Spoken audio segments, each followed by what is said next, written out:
Muito tem se falado sobre ESG recentemente e pelo assunto está sendo discutido agora, muitos têm a percepção de que se trata de um assunto novo, mas ele não tem nada de novo.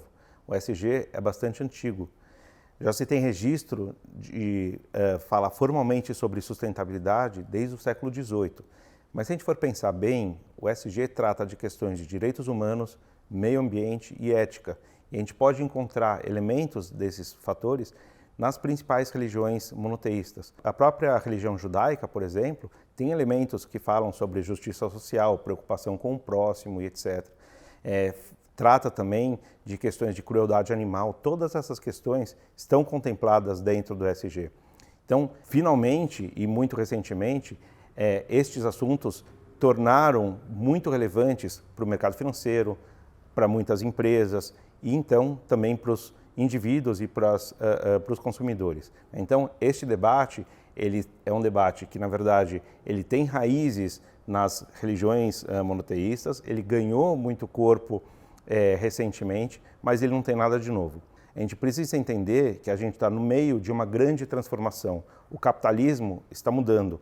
O capitalismo, que nos anos 90 estava numa fase mais hostil, em que empresas pensavam puramente nelas e nos seus próprios resultados, sem pensarem como que ela afetava o seu ecossistema, hoje as empresas estão cada vez mais pensando de uma forma diferente. Elas precisam entender que todos os processos decisórios afetam os fornecedores, os clientes, os colaboradores, o meio ambiente, as comunidades no entorno e assim sucessivamente. Então a sociedade atual, especialmente as novas gerações, estão cada vez mais conectadas com esses conceitos que levam em consideração o meio ambiente, mudança climática, a água, a biodiversidade, a própria diversidade em todos os recortes, a inclusão, acidentes no trabalho, desigualdade social e tantas outras questões. Essas questões são importantes para o consumidor, para o investidor e, portanto, as empresas cada vez mais e as entidades cada vez mais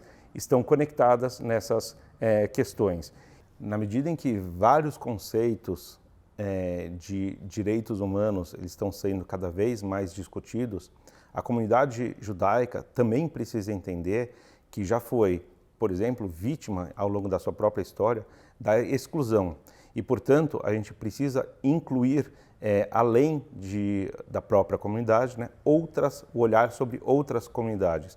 Então, por exemplo, no Brasil, a gente tem uma população predominantemente negra, são 56% de negros.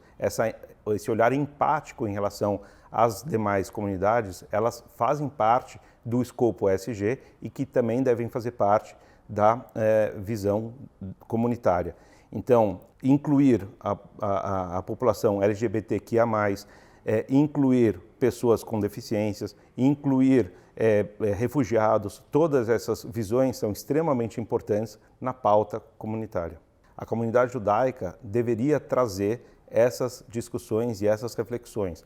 Como que a comunidade judaica poderia entrar neste debate, por exemplo, sobre questões ambientais, sobre questões climáticas, sobre questões de diversidade e inclusão e assim sucessivamente, sob o risco de estar excluída do debate também. Então, a única maneira da gente participar de uma sociedade mais moderna e mais inclusiva é estar inserida no debate. Portanto, os problemas que existem da comunidade judaica, eles não serão resolvidos pela comunidade judaica, o que significa que os problemas enfrentados por outras comunidades precisam da participação também da comunidade judaica para serem resolvidos. Então, esse olhar empático em relação ao outro é um valor fundamental do ESG.